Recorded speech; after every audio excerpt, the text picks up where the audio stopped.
Greetings and salutations, Tube Dwellers! This is your host, the Mad Bag, returning to Starcraft 2 Heart of the Swarm. Returning to the ladder. I will be race picking Zerg today. This is a first-person video, however, it is afterward commentary. So, I did not commentate this while playing, and I feel like I played pretty well. Platinum on Platinum, a level 13. I think this is one of the few times that I'm actually facing somebody somewhat near my level.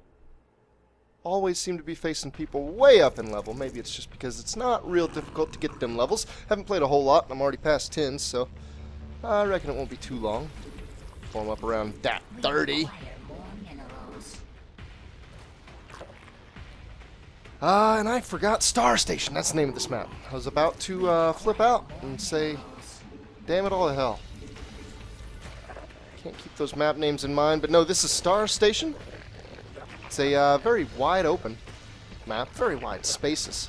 Very wide open 4-player map specifically, meaning that there are 3 other places that this cat could be spawning at. And I have no idea which it'll be. I'm gonna whip an Overlord out, haphazardly, to the west. See if I can spot a Terran over there, and apparently I'm going to be a little nervous Nancy and send a drone up north too to scout for a potential base there. Then at home I'm just going to continue to get those drones in their synchronized mining patterns. Oh yeah, the close patches. Doubling up on them close patches. I got one more up there that needs it, and I think a drone just went. Did he stick? He's stuck. All close patches, double saturated. Oh, it feels so good. Nobody up top. Okay, so, or I should say nobody directly above me. Not necessarily up top. Up top could be interpreted as either of the top 2 locations of the map, and I'm only certain that he's not in one of them. I have not reached the bottom left yet, so I don't know that he's not there. Or do I? That Overlord is getting mighty close. I saw an SCV leave. Oh, and sure enough, there the wall-off is. Well, little drone, I would like you to spot that out a little better. I did go 15 hatch. Now following up with a... It looks like that was a 16 pool. Ideally, you want to push that spawning pool off to 17, but I don't know. Sometimes, for one reason or another, I won't. Sometimes I'll do it at 15 right after, well, the hatch and then one drone. Sometimes, if I'm feeling a little nervous, I'll whip it out at 14 without building a drone between putting down the hatchery and putting down the spawning pool. So Zerg versus Terran, and he is cross-map. Oh, the possibilities. The speed of the Zerg race should make that cross-map distance somewhat of an advantage. And I mean both the speed in my ability to move across that large distance and the speed in constructing units that will allow me to squeeze out some additional reinforcements in the time it takes his marginally slower army to move across that great distance. I don't see any Zerglings out yet, do I? Wow, it really seems like I'm delaying these. There they go, my first 2 Zerglings. It looks like it just was 1 spawn, 1 larva's worth of Zerglings. So now that I've seen him and that he's cross-map, I'm feeling really safe. The Queens are coming out. Hopefully the Overlords, too, are coming out.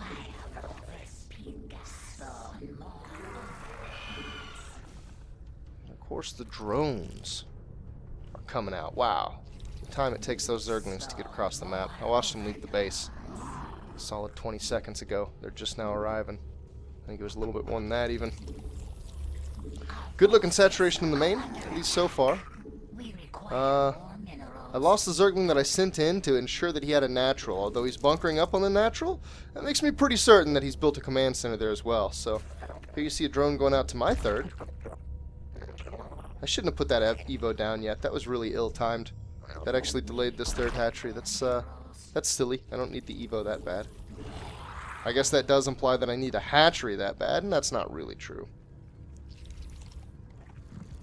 Although you might argue that that's a indicator of my skill. that I think a couple seconds on getting that hatchery doesn't really matter. It does, it does. Every little bit of tightness that you can put in your build, you definitely should. I need a lot of that tightness in anything and everything I do right now in StarCraft. Still feeling the rust. It was a rust from a couple months. I think it was right around 2 months actually. I'd have to actually look at the last StarCraft video I posted, because that might not have been the last ladder game I played before Heart of the Swarm, but it was really close to the last ladder game I played. So whenever I uploaded that video, that's about when I stopped playing on the ladder in Wings of Liberty. And then didn't get back until not only Heart of the Swarm had released, but until I had played through the campaign. That's silliness. Third almost finished. I think it just popped actually, yep. Sure enough, 3 bases up. I think I've got the queens to go with it. I'm just now saturating the rest of this gas. I actually don't. I don't have the 3rd queen yet. I thought I did. It's something I feel I should have. Let's see if there's a reason I'm going queen light. Probably not. I don't know why I would choose to do that. Although I will tell you that sometimes I go queen heavy. And, I don't know. There's probably better ways to deal with early pressure than getting like 6 queens. But, I don't know. Every now and then I do that, and most of the time when I do it works, so that is a viable response to early pressure, as long as my experience denotes. Now, I saw a medevac come out of that starport right before my overload went down, and it looks like I'm reacting to that really heavily. I don't really even have an army yet, and I'm putting down a spine and a spore on the orbital side of my main and my natural, on the outside edge. So it looks like I'm planning on, and you know, I can see the spore. The spore makes sense, because if he does a Widow Mine drop, my lair is ways off. It's still a solid 60 seconds or so off. And that would be really tough to deal with if I didn't already have a spore ready to go. I mean, it would just take the time to build a spore, and I guess that's not as long as the cooldown is for the Widow Mine shot, so you know, I don't know. Maybe reactively building spores is okay. That would ensure that the Widow Mines would get 1 shot off. Which maybe with this setup I could keep them from even getting a single shot off. I'm not sure. But that was the reaction. I'm not sure if it was totally warranted. In fact, I haven't seen anything come in yet, so that tells me he's probably not trying to do a slam at home timing based on getting that medevac out. Although seeing the naked starport, one could assume as much. Maybe that's a safe assumption. Some banelings finished now. I like to see that. I feel like this little bit of zerglings and banelings at this time in the game is a really good force to be defensive against almost anything a Terran can throw at you. If you think he's going to be doing some kind of wicked Stargate play or starport play like a Banshee or something or other, you really don't want to increase the number of zerglings and banelings. You probably want to decrease that number, but increase the number of queens. And other than that one change, even if he's doing like a mech push, I feel like this little force, ideally have some roaches in it if he's doing a mech push, but you know, if you don't, I think at this timing at least, you obviously don't want to stick with zerglings and banelings fighting a mech force throughout, you know, the rest of the game.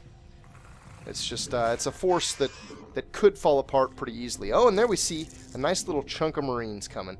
So that's exactly what I would like him to push with. This Zergling and Baneling is basically designed just to work against that, because it is the most common push. However, though, like I said, I feel like it's just a good defensive force for this time in the game, so I'm feeling pretty safe. Oh, and the infestation pit's done. The hive just started. What is this? This is sub 12 minutes. Am I trying a pro timing here? Oh my. And this is what happens when I am left alone. I can think about my build, I can get the right things in the right place at the right time and not be interrupted. My saturation, I mean, it's not amazing, but it's looking pretty good. Oh, and he's not going to, oh, this is going to be kind of tricky. He is jumping in the back just like I thought he might with that medevac, but I'm dealing with that beautifully. And at the same time, I 1-8'd my forces in the front. I'm sorry you guys didn't get to see that, but spoiler alert, it was a smash. It was an absolute face rolling. All the infantry died there. And I'm even going to resaturate my gas. I'm sitting really close to perfect 3-base saturation right now with a hive and a spire on the way. I've even got a decent bit of bank, and I feel safe with the army I have up right now. So sure enough, oh, that's kind of nasty. That took me a long time to order that hatchery go down. Whipping 2 of them out, though. These are, when it gets to this stage in the game with Zerg, I feel like I should call these contingency hatcheries, because a lot of times I'll put 2 out right at about this time, and if the opponent is at all aggressive or pressure-oriented in the game, I'll tend to lose 1, if not both of them. But at the same time, if something happens, a base race happens, I lose my main or something, having one of those hatcheries up already is really nice. And a lot of times, spending a little bit of these extra minerals right here just end up going into Zerglings. And this is the stage of the game where the Zerglings aren't your most cost-effective unit. Wow, the smashery. Zergling and Baneling right through the face! I probably should have done this even faster. Wanted to make sure that macro was on point, though. I went over to a 3rd, but there is no 3rd there. And that's going to be the game, folks. There it is. In the bag, a Platinum Terran. Now, maybe he was a little off his game there. I bet in the Platinum division, and even more so in the lower divisions, there's a lot of inconsistency in play. You don't look the same game to game. There's a good bit of inconsistency in my game. There's some inconsistency in pro matches, but I feel probably more so in the lower. But that's kind of the way I expect to feel against Platinum. I kind of expect to have that noticeable hump up on him. And look at this. Average unspent resources, keeping that low. That's cool. An unbothered build. My army value shows that I was even with him in the early stages and jumped up right when I needed to. Especially when he lost. Resource collection, yeah, I was able to get the drones out early. Didn't get any Zerglings out. Just drone. And solid defense ended up taking it. I know that wasn't the most exciting match, and even a little anticlimactic, but I really liked the example of the timing I was putting together there. Ideally, I need to be able to do that with my build even when some crazy stuff is going down. Now, generally speaking, some crazy stuff should delay you. You shouldn't try to rush through your tech if your economy isn't in the right position, but I feel like I should be able to get a little closer to that mark even when some stuff is going awry. I tend to fall apart. Crisis management, really a soft spot in my game. Well, that's going to be it for this video, guys. Thank you very much for watching, and please stay tuned for more. See you later.